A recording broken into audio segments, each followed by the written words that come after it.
నమస్తే, welcome to I dream media. So gut health ఈ మధ్యకాలంలో ఎక్కువగా మాట్లాడుకుంటూ ఉన్నారు గట్ హెల్త్ గురించి. గట్ హెల్త్ బాగాలేకపోవడం వల్లే అనేక రకాల అనారోగ్య సమస్యలు వస్తున్నాయని, మరి దీన్ని న్యాచురల్ వేస్లో కరెక్ట్ చేసుకోవడం ఎలాగా వివరాలు తెలుసుకుందాం. ఈరోజు మనతో పాటు ఉన్నారు ప్రముఖ యోగా గురు యోగిని అరుణాదేవి గారు. మేడం నమస్తే. నమస్తే అమ్మా. మేడం, జనరల్గా గట్ హెల్త్ దీనికి ప్యాకేజీలు కూడా వచ్చినాయి బయట. సో గట్ హెల్త్ బాగా చేసుకోవడానికి ఈ ప్యాకేజీ 30 days అలాగా.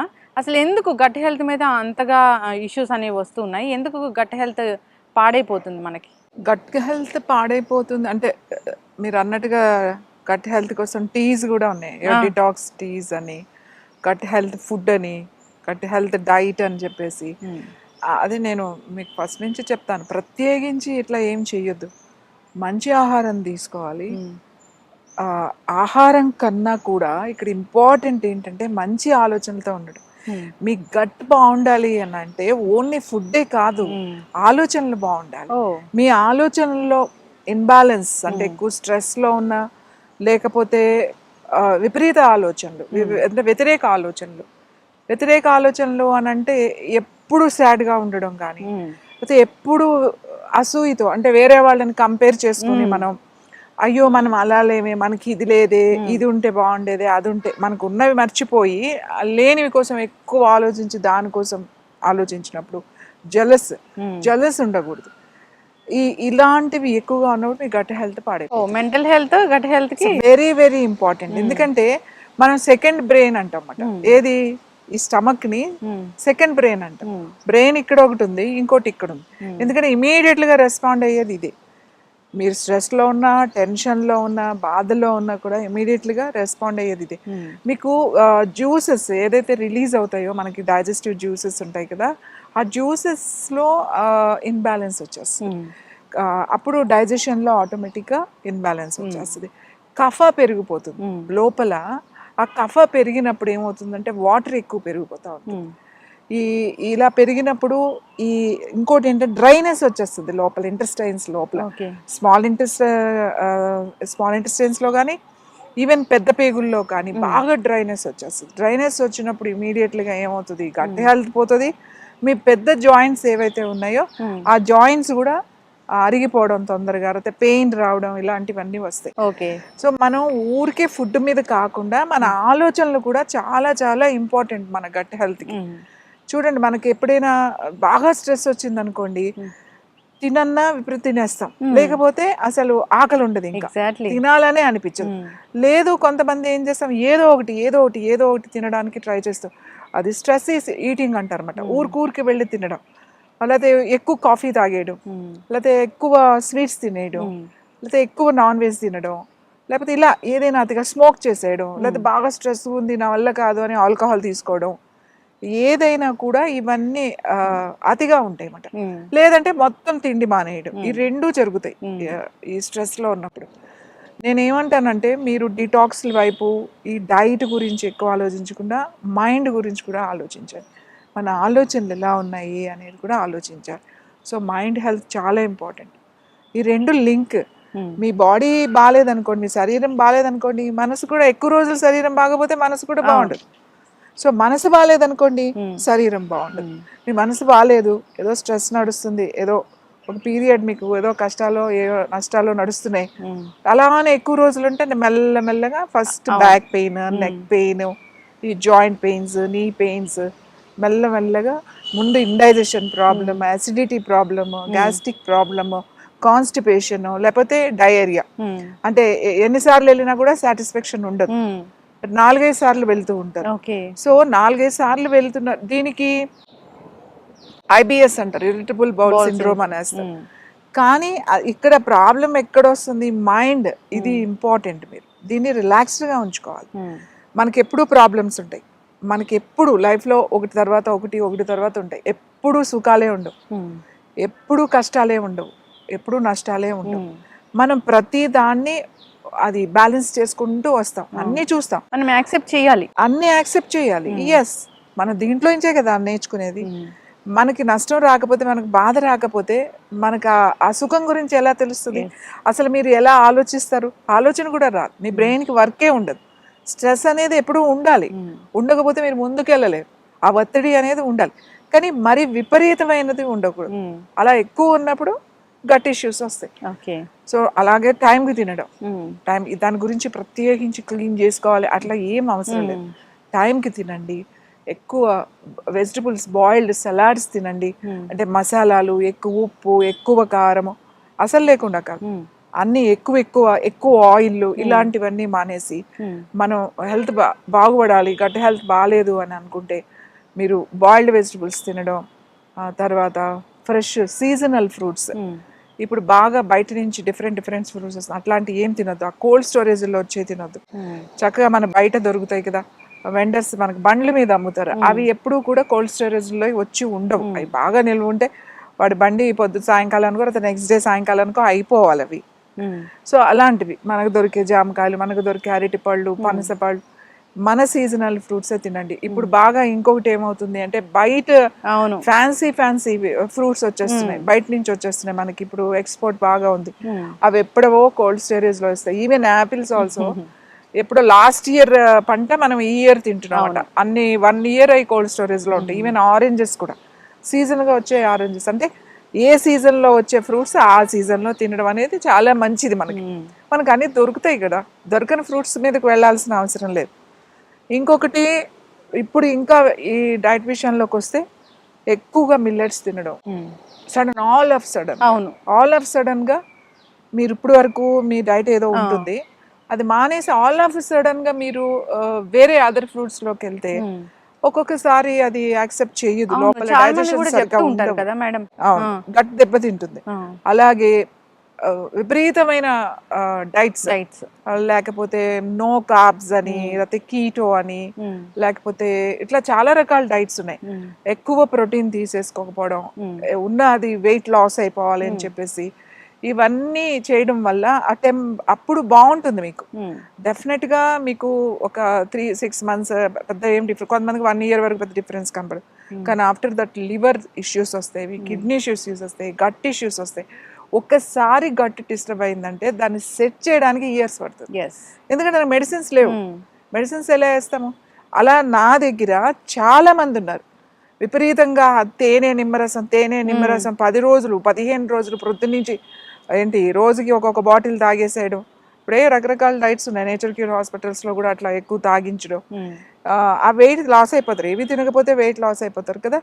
ఇలా ఏదైతే విపరీతంగా చేస్తున్నామో, కొంతమంది ఏమో ఊరికి ఇంకా వేడి నీళ్ళు తాగితే మంచిదని ఇంకెప్పుడు వేడి నీళ్ళు తాగడం, మార్నింగ్ నుంచి ఈవినింగ్ వరకు వేడి నీళ్ళు తాగుతూనే ఉంటారు.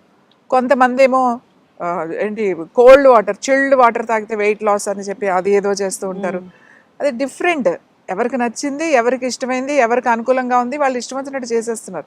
కానీ గుర్తుపెట్టుకోవాల్సింది ఏంటి, మన లోపల ప్రతి అవయవానికి కూడా మైండ్ ఉంది, అది దానికి అర్థం చేసుకుంటుంది.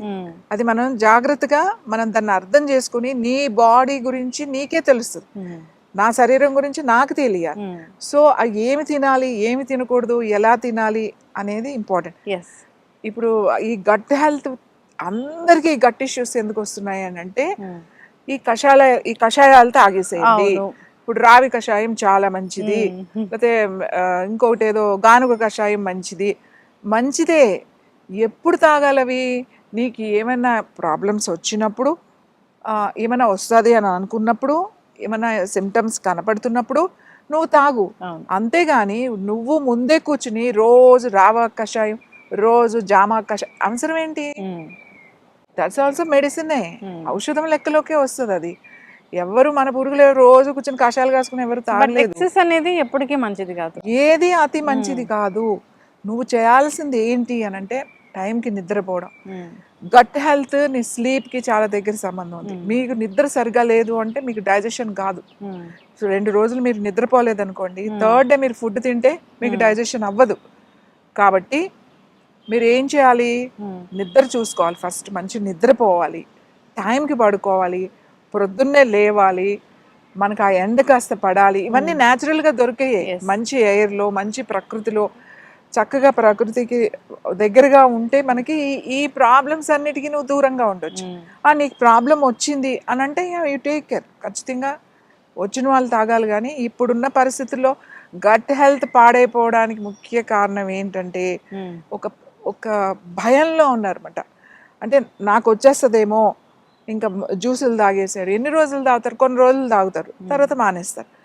జ్యూస్ ఏం అవసరం లేదు. మనం రోజు అల్లం తింటాం, మంచి అల్లం తాలింపులో వేసి ఫ్రెష్ అల్లం తింటాం, వెల్లుల్లిపాయలు తింటాం మంచిగా, కరివేపాకు తింటాం, ఎండుమిర్చి తింటాం, తాలింపుల్లో వేస్తాం కదా, మెంతులు తింటాం, ఆవాలు తింటాం, ఇవన్నీ ఇవే కదా. మిరియాలు తింటాం, మనం ఏదైనా తాలింపులో రసం మిరియాలు వేస్తాం కదా, మిరియాలు వాడతాం, మిరియాల రసం వాడతాం. మనం మనం అర్థం చేసుకోవాల్సింది ఏంటంటే మన ఆహారంలోనే మంచి ఆహారం. మీరు ఇంక ఎందుకు డైట్స్ చేస్తున్నారు? ఇంకొక ఇది ఏంటి అంటే గట్ పాడైపోవడానికి ఇంకొకటి కారణం ఏంటంటే విపరీతంగా తినేయడం. ఏంటి, ప్రోటీన్ అని చేపలు, రొయ్యలు, చికెన్, మీట్, ఇవి ఎక్కువ తినేసాడు అనమాట. ఇంకా నో కార్బ్స్ అని చెప్పేసేసి, ఈవెన్ కార్బ్స్ లేకుండా అవే తినేయడం. దానికి ఏదో సలాడ్స్ మంచి కాంబినేషన్ అని చెప్పి వెజిటబుల్ సలాడ్స్ లీవ్స్ పెట్టేసి గట్ హెల్త్ పాడు చేసుకుంటున్నారు. మనకి ఎప్పుడు గట్ ఇష్యూస్ లేవు. మీకు తెలుసో తెలీదో, కొరియా, తర్వాత చైనా, తర్వాత జపాన్ కొంచెం బెటర్. ఎందుకంటే వాళ్ళది కొంచెం ఫుడ్ వేరేగా ఉంటుంది. నార్త్ కొరియా కానీ, సౌత్ కొరియా కానీ, చైనా కానీ, వీళ్ళు గట్ హెల్త్ ఎప్పుడూ బాగుండదు. ఎందుకంటే ఒక అక్కడ కూడా 50% ఎక్కువ కార్బ్స్, నూడిల్స్, రైసే తీసుకుంటారు. 50% ఎక్కువ సీ ఫుడ్డే తింటారు వాళ్ళు. విపరీతమైన సీ ఫుడే కాదు, అసలు ఏది దొరికితే తినేస్తారు. మరి అదంతా ప్రోటీన్లోనే కదా. కానీ ఇలా తినడం వల్ల వాళ్ళ గట్ ఇష్యూస్ వాళ్ళకి ఎక్కువ ఉన్నాయి.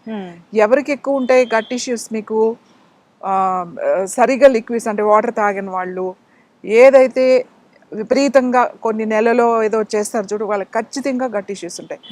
వాళ్ళకి మళ్ళీ గట్ క్లెన్జింగ్ అని, గట్ హెల్త్ అని చెప్పి ప్రత్యేకించి ప్రోగ్రాంలు ఇవి.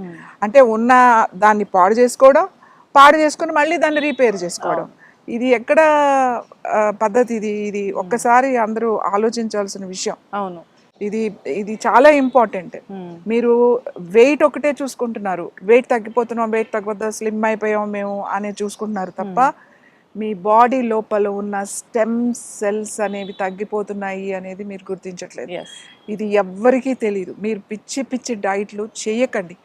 చక్కగా మీరు తినే దాంట్లో మీరు చూడండి, ఒక 3 చపాతీస్ తీసుకోండి, ఒక కప్ రైస్, మనం మామూలుగా వైట్ రైసే తీసుకుందాం, ప్లెయిన్ రైస్, అండ్ 3 చపాతీలు తీసుకోండి. దీంట్లో కార్బ్స్ ఎక్కువ ఉంటాయి. 3 చపాతీల్లో ఆల్మోస్ట్ 300 కార్బ్స్ ఉంటాయి. దీంట్లో మీకు వచ్చేసేసి ఓన్లీ 180, 160, 170 అంతే ఉంటాయి. ఏంటి, కార్బ్స్ కూడా. ఇంకా చూసుకుంటే ఫ్యాట్, ఇందులో ఫ్యాట్ లేదు, దీంట్లో ఫ్యాట్ ఉంటుంది. Rice is the best. కానీ రైస్ ఎక్కువ తినకూడదు. ఎక్కువ తింటే మీకు ప్రాబ్లం, అంతేగాని మానకూడదు. ఇంత రైస్ తీసుకోండి, వెజిటబుల్స్ పెట్టుకోండి, చక్కగా పెట్టుకుంటే సరిపోతుంది. ఒక మీల్ మనకి ఎంత కావాలి, ఇది ఎవరి గుప్పుడు వాళ్ళకి ఎంత, నా చేయి ఎంత ఉంది కాబట్టి ఇంత, అంతే రైస్ తీసుకోండి. మిగతా అన్ని వెజిటబుల్స్ మనం ఏమేమి తింటారో, కొంచెం పెరుగు అన్నీ ఉంటాయి కదా, ఈ రైస్ వాటితో తినాలి. అది చాలా, అంతే. మీరు 2 మీల్స్ తింటారా, 3 మీల్స్ తింటారో డిజైన్ చేసుకోవాలి. గట్ హెల్త్ ఎప్పుడు పాడవదు. మనకు గట్ ఇష్యూసే లేవు. ఎందుకు ఇప్పుడు గట్ ఇష్యూస్ మొదలైనవి అని అంటే రకరకాల డైట్ల వలన గట్ ఇష్యూస్. ఇది అర్థం చేసుకోవాలి. మీకు ఒకసారి సెల్స్ అనేవి డిస్టర్బ్ అయితే రిపేర్ చేయడం చాలా కష్టం. అలాగే గట్ హెల్త్ చాలా చాలా కష్టం. కాన్స్టిపేషన్, తర్వాత ఇరిటబుల్ బౌల్ సిండ్రోమ్స్, తర్వాత కోన్ డిసీజెస్, తర్వాత పెయిన్. ఎందుకు ఉంటుందో పెయిన్ తెలియదు. ఇప్పుడు నా దగ్గర ఉన్నారు, మేము ఒక్కొక్కరిని వీళ్ళని, అంటే వీళ్ళు విపరీతమైన డైట్ చేసిన వాళ్ళు, ఆల్రెడీ ఒక 40 kgs 50 kgs తగ్గిన వాళ్ళు. వీళ్ళందరూ అందరూ వెయిట్ లాస్ మీద చేసిన వాళ్ళే. అందరికీ ప్రాబ్లం ఉంది, డిఫరెంట్ ప్రాబ్లమ్స్. ఈ రోజుకి కూడా స్కిన్ డ్రైనెస్ తగ్గడానికి 1 year 2 years పడుతుంది మాకు. ఇప్పుడు ఇంకా దాంట్లో ఉన్నారు వాళ్ళు. ఇంకా ఇప్పుడు 1-2 years అయింది ఒక అమ్మాయికి అయితే. ఇంకా అప్పుడప్పుడు చాలా ఇష్యూస్ వస్తున్నాయి. ఇప్పుడు చాలా వరకు సెట్ అయ్యింది అనమాట, వితౌట్ మెడిసిన్. దాన్ని చాలా స్లోగా చేసుకుంటున్నారు. న్యాచురల్ వేస్ అయితే ఉన్నాయి, న్యాచురల్ వేస్ ఉన్నాయి, చాలా వేస్ ఉన్నాయి. అది కేర్ఫుల్గా ఓపిక్గా చేసుకోవాలి. నేను ఏమంటానంటే, ఎందుకు పాడు చేసుకోవడం అనవసరంగా? ఈ డైట్ అనేది ఒక మానియా లాగా అన్నమాట, ఒక పిచ్చి లాగా పట్టింది. సో నేను అందరికీ చెప్పేది ఏంటంటే, మీరు డైట్ చేసేటప్పుడు కేర్ఫుల్గా ఉండండి. ఇప్పుడు మనకి సోషల్ మీడియా అనేది చాలా దాన్ని మీరు జాగ్రత్తగా ఉపయోగించుకోవాలి. అంతేగాని మీ ఆరోగ్యాన్ని పాడు చేసుకోకండి. మీ గట్ హెల్త్‌ని పాడు చేసుకోకండి. మీ గట్ హెల్త్ బాగుండాలి అని అంటే మీరు సరైన ఆహారం సరైన టైంకి కనుక తింటే మీరు మళ్ళీ పోయిన దాన్ని కూడా రిపేర్ చేసుకోవచ్చు. యెస్. ఖచ్చితంగా మ్యామ్. చాలా చక్కగా చెప్పారు. గట్ హెల్త్ పాడైపోతుంది అంటే దానికి కారణం రకరకాల మన మెంటల్ స్ట్రెస్ ఒకటి, రకరకాల డైట్స్ చేయడం ఒకటి. జీరో సైజ్ అనేది అందరికీ చాలా ఫ్యాషన్‌గా మారిపోయింది. దానికోసం పరుగులు పెడుతూ ఉన్నారు. దానివల్ల వచ్చే కాంప్లికేషన్స్ అయితే ఎవరు చూసుకోవడం లేదు. ఖచ్చితంగా దీని మీద ఫోకస్ చేయాలని కోరుకుందాం. మంచి ఆహారపు అలవాట్లు, మంచి నిద్ర, సో అంతేకాకుండా మెంటల్ టెన్షన్, స్ట్రెస్ లేకుండా వాళ్ళ లైఫ్‌ని లీడ్ చేయాలని కోరుకుందాం. గట్ హెల్త్ పాడైపోయిందంటే దాని ప్రభావం అనేది బాడీ మొత్తం ఉంటుంది. రకరకాల పార్ట్స్ మీద కూడా దాని ప్రభావం చూపించడం జరుగుతుంది. రూట్ కాజ్ ఏంటంటే ఇదే. సో దీన్ని కరెక్ట్ చేసుకోవాలని కోరుకుందాం. చాలా చక్కటి ఇన్ఫర్మేషన్ అండి. ధన్యవాదాలు.